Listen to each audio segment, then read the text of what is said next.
કેમ છો? मजामा?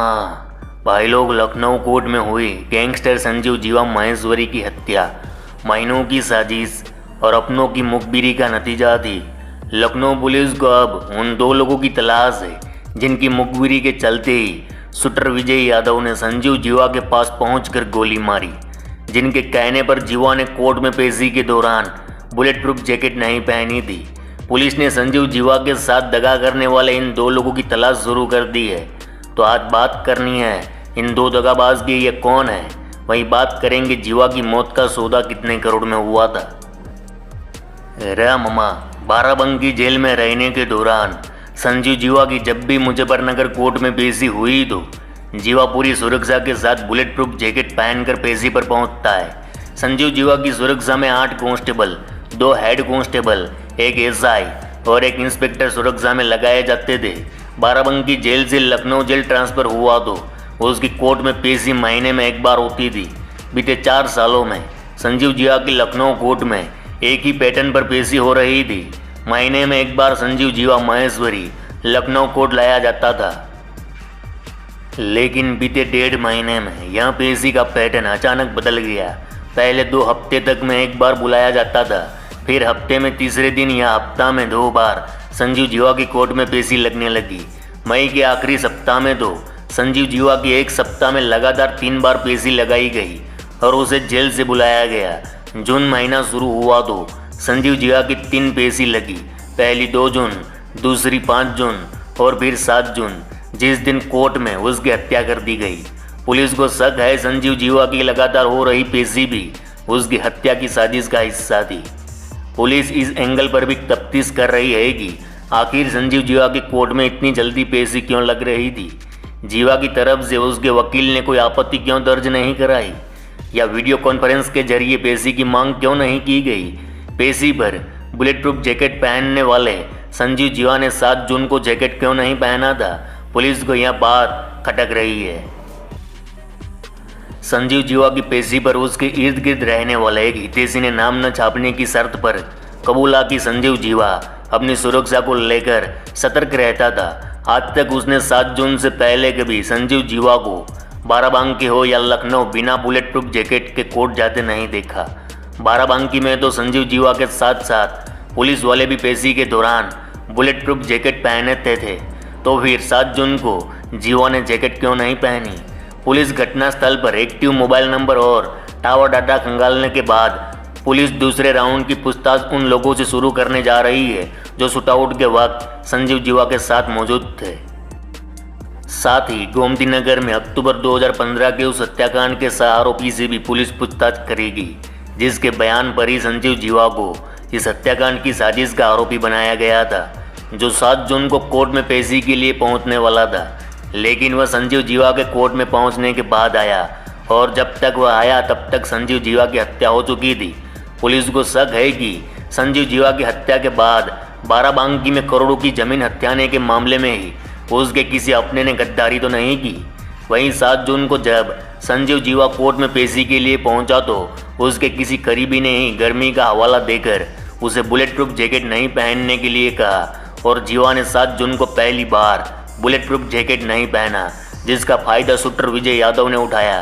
पुलिस को शक है कि संजीव जीवा के एक करीबी ने उसे बुलेट प्रूफ जैकेट पहनने नहीं दिया और दूसरे ने संजीव जीवा के कोर्ट पहुंचने की सटीक मुखबिरी कचहरी के बाहर खड़े होकर की। इसी करीबी के इशारे पर अनजान शहर से आया विजय यादव पहली बार वकील के वेश में कोर्ट के अंदर जीवा के करीब पहुंच गया। पुलिस को अब इस हत्याकांड में इन 2 किरदार की तलाश है। अब मैं गुज्जू भाई बताएगा कि किस तरह से इस मर्डर को प्लान किया गया, कितने करोड़ में निकली सुपारी। पहले काठमांडू में डील हुई, सुपारी मुंबई में दी गई, हथियार बहराइच में दिए गए और मर्डर लखनऊ में हुआ, यानी नेपाल से मुंबई, मुंबई से बहराइच और फिर लखनऊ। एक लंबी चेन तैयार हुई इस हत्याकांड में। अब मैं आपको दिखाने जा रहा हूँ आखिर ये जो किलिंग हुई इसमें मास्टरमाइंड कौन है और शूटर विजय यादव का कितना रोल था। सूत्रों के मुताबिक संजीव जीवा की हत्या की डील काठमांडू में हुई। शूटर विजय यादव ने पुलिस को बताया कि वह नेपाल के काठमांडू में असलम को मिला था। बताया जा रहा है कि असलम नेपाल का एक बड़ा माफिया है। असलम ने विजय को जीवा का फोटो भेजा फोटो देखकर 20 लाख की सुपारी दी। दावा है कि माफिया असलम का भाई लखनऊ जेल में बंद है। जेल में बंद असलम के भाई का नाम है अतीफ। अतीफ की जेल में संजीव जीवा से मुलाकात हुई थी। एक दिन जेल में अतीफ और जीवा के बीच लफड़ा हो गया। बौखलाए हुए जीवा ने सबके सामने अतीफ की दाढ़ी नोच ली। इसके बाद जीवा ने कई बार अतीक को बेइज्जत किया। ये बात नेपाल में अतीक के भाई असलम तक पहुंच गई। इसके बाद असलम ने जीवा की हत्या का प्लान बनाया। दावा है कि मुंबई में विजय यादव को डील का एडवांस मिला और इसके बाद बहराइच में रिवॉल्वर मिला। 5,000 रुपये दिए गए। 13 मई को विजय यादव जौनपुर से बहराइच गया। लखनऊ में विजय को असलम के गुर्गे ने पनाह दी। और ये तमाम बातें मैं नहीं कह रहा, ये बातें खुद विजय ने पुलिस को बताई है। हालांकि विजय की इन बातों में कितनी सच्चाई है, इसे लेकर पुलिस जांच कर रही है। यहाँ थोड़ा रुकते हैं क्योंकि ये कॉन्ट्रैक्ट किलिंग का मामला है, तो कॉन्ट्रैक्ट किलिंग के बारे में जान लेते हैं। ये जो 20,000 रुपये दिए गए सुपारी के तौर पर, ये कॉन्ट्रैक्ट किलिंग क्या है? कॉन्ट्रैक्ट किलिंग, जिसे आसान भाषा में सुपारी किलिंग कहते हैं, इसका मतलब है कि पैसे लेकर किसी की हत्या करने की डील। 1980-90 के दौर में मुंबई अंडरवर्ल्ड की दुनिया में सुपारी किलिंग का धंधा धड़ल्ले से चलता था। कत्ल का कॉन्ट्रैक्ट लेने वाले मोटी रकम हासिल करते थे। कॉन्ट्रैक्ट किलिंग में जो रकम तय की जाती है उनमें से कुछ पैसा कत्ल से पहले ही दे दिया जाता है। कत्ल हो जाने के बाद बाकी रकम दी जाती है। सुपारी देने वाला किलर को टारगेट की सटीक जानकारी देता है कि मारना किसे है, मतलब शिकार की पूरी कुंडली शूटर को दी जाती है। इससे पहले हमने जो प्रयागराज में भीड़ के सामने माफिया अतीक और अशरफ हत्याकांड को देखा, वह भी एक कॉन्ट्रैक्ट किलिंग ही था। कभी कभी किलिंग गैंग के जरिए कराई जाती है। इसमें किसी गैंग को हत्या का कॉन्ट्रैक्ट दिया जाता है। गैंग भाड़े के शूटरों को हत्या का काम सौंप देता है और किलर को यह तक पता नहीं होता कि हत्या किसने कराई। हत्या कराने वालों से सारा पैसा गैंग का सरगना लेता है। किलर पकड़ा गया तब भी सुपारी देने वाला सुरक्षित रहता है क्योंकि किलर को सुपारी देने वाले की कोई जानकारी नहीं होती।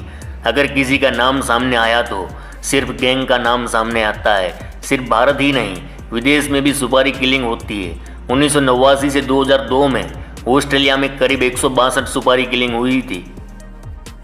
तो भाऊ विजय यादव ने स्पष्ट कहा है कि असलम ने उसको मारने की सुपारी दी। सवाल उठता है कि आखिर काठमांडू में उसकी मुलाकात असलम से कैसे हुई, क्योंकि विजय का कोई बड़ा आपराधिक इतिहास भी नहीं है कि असलम उसे जीवा को मारने सीधे तौर पर कांटेक्ट करे। यहाँ ये तो साफ हो रहा है कि विजय ने पैसों के लिए जीवा को मारने कांटेक्ट लिया। लेकिन ये बात अभी सामने आनी बाकी है कि असलम और विजय के बीच वो बड़ा शख्स कौन है, वह गैंग कौन है जिसने सुपारी ली।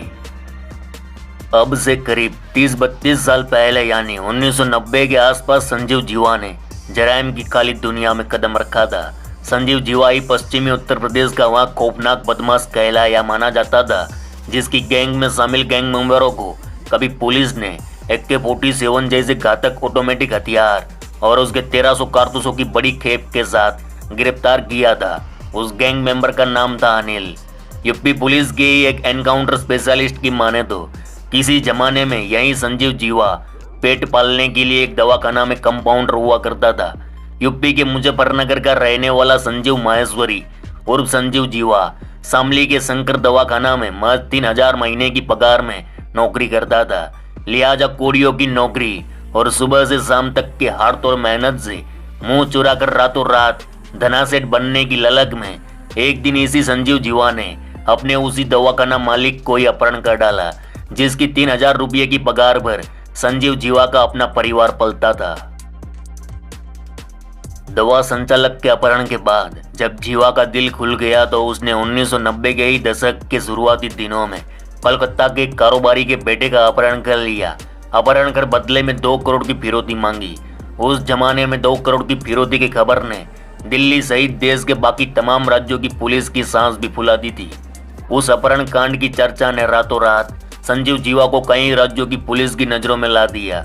साथ ही यूपी के और भी तमाम गैंग जीवा गैंग में अपना विलय करने पहुंच गए। इससे जीवा का गैंग मजबूत होता चला गया। हालांकि अपने गैंग का विस्तार होने से पहले संजीव जीवा काफी समय तक उत्तराखंड के हरिद्वार के बदमाश नाजिम गैंग के साथ मिलकर अपराध की दुनिया में डंका बजाता रहा। उसके बाद वो सतेंद्र बरनाला गैंग में जा मिला। इसी बीच संजीव जीवा को लगने लगा कि जब तक वो कोई बड़ा कांड अपने नाम नहीं लिखाएगा तब तक जराइम की दुनिया में उसकी कोई पहचान नहीं बनेगी। लिहाजा एक दिन 10 फरवरी 1997 को मौका हाथ लगते ही उसने भाजपा के कदावर नेता ब्रह्मदत्त द्विवेदी को मौत के घाट उतार कर पूरा रक्त चरित्र रच डाला। इस केस में बाद में जीवा को उम्र कैद की सजा भी हुई। ब्रह्मदत्त द्विवेदी हत्याकांड समझिए मानो जीवा के जीवन में जराइम की दुनिया में टर्निंग पॉइंट साबित हुआ। उसके बाद तो क्या अतीक अहमद, क्या सुंदर भाटी, क्या मुन्ना बजरंगी या फिर मुख्तार अंसारी, हर बड़े माफिया गैंग में गैंगस्टर संजीव जीवा की डिमांड बढ़ गई। इसी बढ़ती डिमांड के बीच संजीव जीवा ने साथ पकड़ा तब के पूर्वांचल के बदनाम नाम रहे गैंगस्टर मुन्ना बजरंगी का, क्योंकि उन दिनों मुन्ना बजरंगी की तुत्ती बोला करती थी। मुन्ना बजरंगी गैंग में काम करने के बाद जब जीवा का मन भर गया तो वह मुख्तार अंसारी एंड गुंडा कंपनी में शामिल हो गया। कहते हैं कि मुख्तार अंसारी का सिर पर वरदान हासिल हुआ तो एडा संजीव जीवा हो गया बावरा। पूरा गैंग लेकर जाता, अपने दुश्मन के खेमे में गन गोली और गैंगवॉर से खलीबली मचा देता। कहते हैं कि मुख्तार की छत्र छाया में जीवा बेकाबू हो गया। अब उसे रोकने वाला असंभव था। मुख्तार का एक इशारा, जीवा किसी का भी राम नाम सत्य कर डालता। इस तरह इन गुरु चेले की जोड़ी ने पूरे पूर्वांचल में खूब आतंक मचाया। कोयला खदानों पर बेपनाह कब्जा, रेलवे के ठेके, शराब के ठेके, जीवा के आतंक के बल पर रातों रात मुख्तार के नाम हो जाते। इस तरह मुख्तार बन गया पूरे पूर्वांचल का सबसे अमीर माफिया डॉन।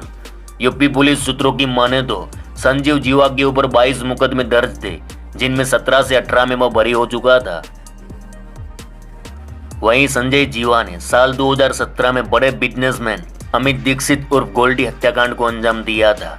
तो मामा ये थी पूरी कहानी। चलो इस गुज्जू भाई का राम राम, मिलते हैं फिर, और सब्सक्राइब जरूर कर देना भाई लोग।